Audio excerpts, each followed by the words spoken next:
Terve! Tällä kertaa on semmonen projekti tässä tutkittavana kuin tämmönen Škoda Super B, ja siinä meillä pallaa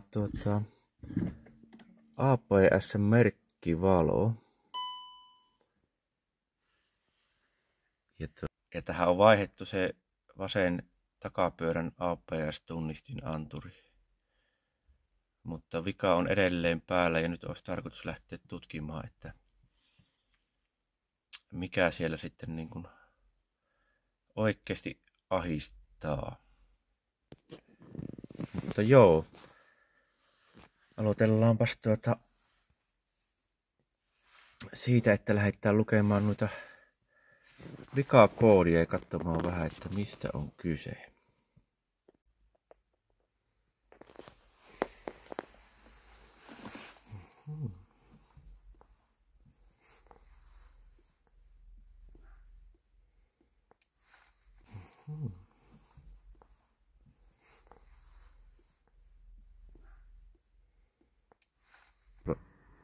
Ohjaanlaite. Jarruista on kyse, niin mennäänpä sinne ja tuosta on vikakoodit. Vasen taka ABS sensori. Me voitais katsoa tuo signaali tuolta takapyöriltä, että minkälaista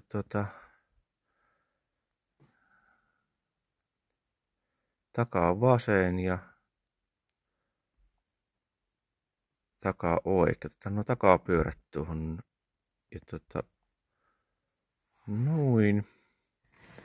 Sitten mennään ja pyöritetään rengasta, niin me nähdään, että tullaanko sieltä minkälaista signaalia vai tullaanko mitään. Oppas sinä mittari siinä, niin katsotaanpas, minä jalalla täältä pyöritän tuota rengasta.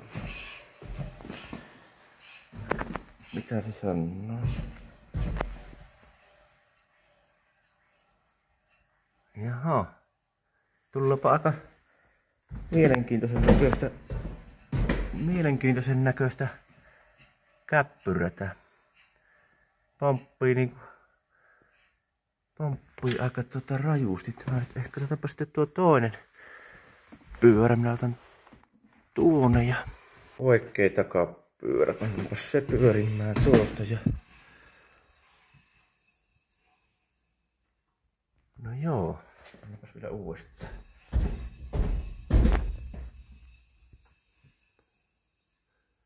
No tiellä on terveemmän näköinen signaali. Se nousee tuon nopeuden mukaan. Ja tuossa on kyllä nyt jotain outoa tuossa vasemmassa puolessa, kun se ei tuo signaali ole tasainen. Että nyt herää kyllä epäilys. Katsotaanpas vielä kerran se toinen.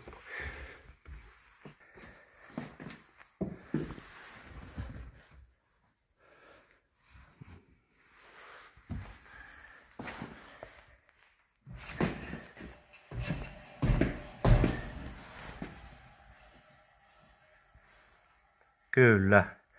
Tämä puoli antaa tuommoista epämääräistä signaalia. Tulloo kuitenkin signaali, että kyllä se anturi niinku jotakin siitä tunnistaa, mutta aika epämääräinen on. Eikä täällä ei täällä niinku laakeri on väliä. Nyt herää epäilys, että onko siellä siinä varsinaisessa tunnistin kehässä joku vaurio. Pitää ruveta melkein sitä vähän purkamaan ja tutkimaan tarkemmin. Niin, mennäänpäs kahtomaan. Eli täällä meillä on tää vasen takanurkka nyt ja tuolla on se ABS:n anturi. Täällä on uusi anturi paikallaan, niin kuin näkyy. Ja se kehä on sitten tuolta välistä vähän näkyy sitä. Hei, siellä muuten Katoppas, tiellähän on jarrukilpi. En tiedä näkyykö tässä videolla, mutta tämähän on ihan irti täältä.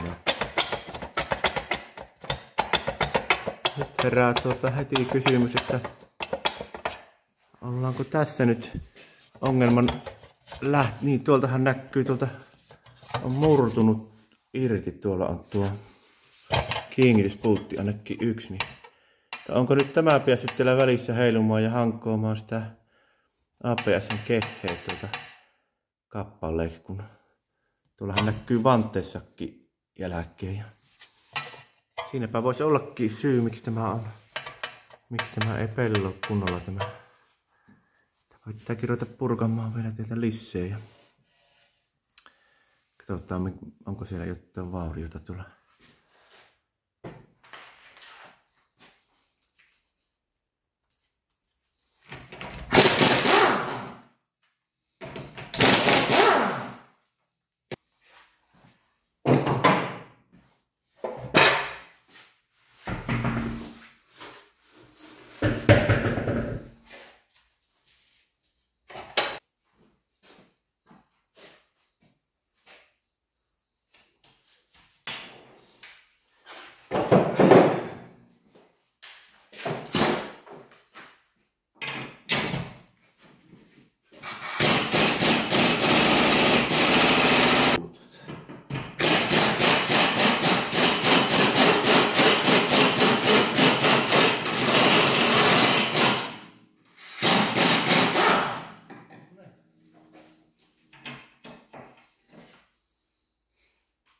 Irtos.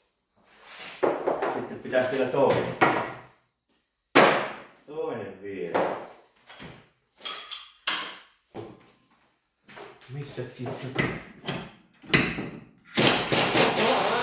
No niin. Ei paha. Kato. Hehe. Lähti. Hyvä mieli tullut, kun saa joku irti. Joku aina irti, niin tullut hyvä mieli, kyllä. Lasketaan tässä vähän alemmas.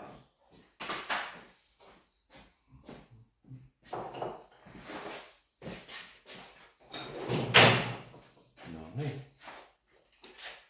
Sitten täytyy... Lähteekö tämä tästä pois? Joo.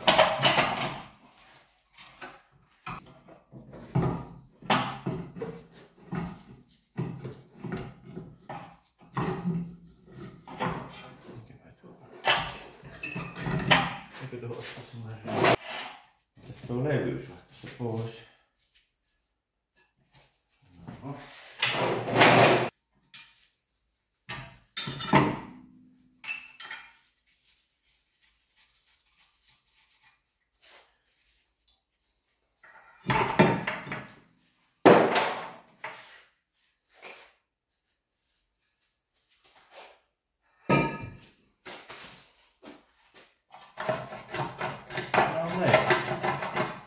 Tiellähän tämä on tämä.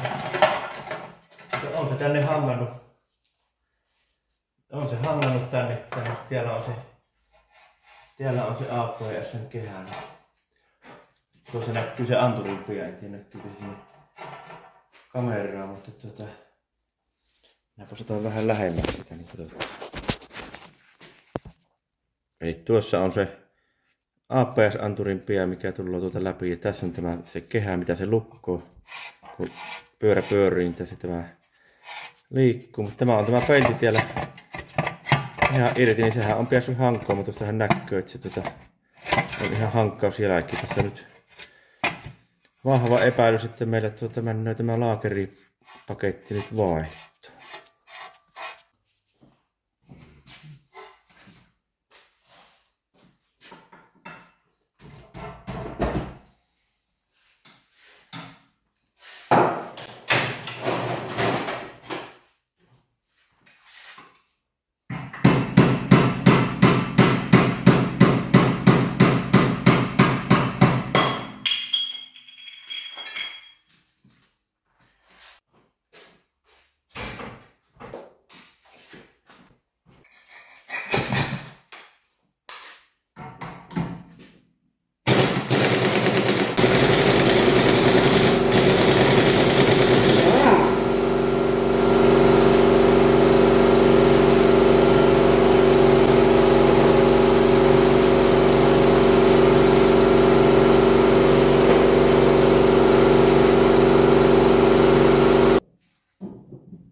No niin, tässähän nähdäänkin hyvin tämä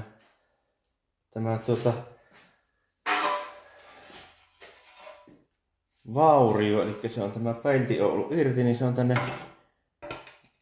päässyt hankkoamaan. Tuolla näkyy nuo jäljet ja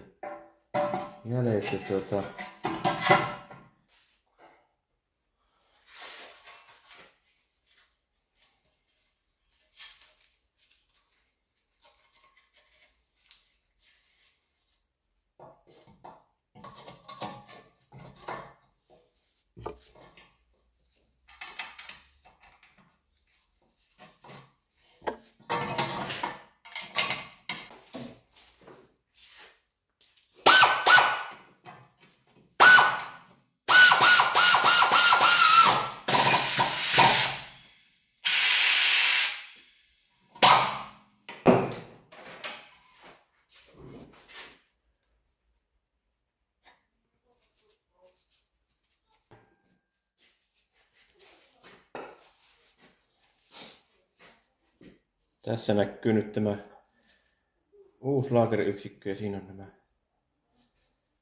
tämä kehä. Tämähän on paljon terveemmän näköinen, tässä ei ole mitään jälkiä. Tasainen sille on tämä pinta. Niin.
Nyt meillä koittaa kohtalon hetki, päästään testoamaan, että mitenkä meille käypi.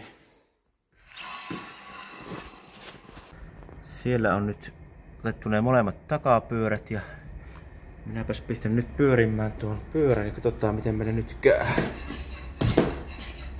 Vähän tuntuu tuo jarru nyt kahdittavan, kun se on tuossa asennettu. No niin, mahtavaa, katoppas. Nyt tullaan niin kuin terveen näköistä signaalia, joka tuon pyörimisnoppauden mukaan Mennäpäs vielä uudestaan pyörimään tuo rengas.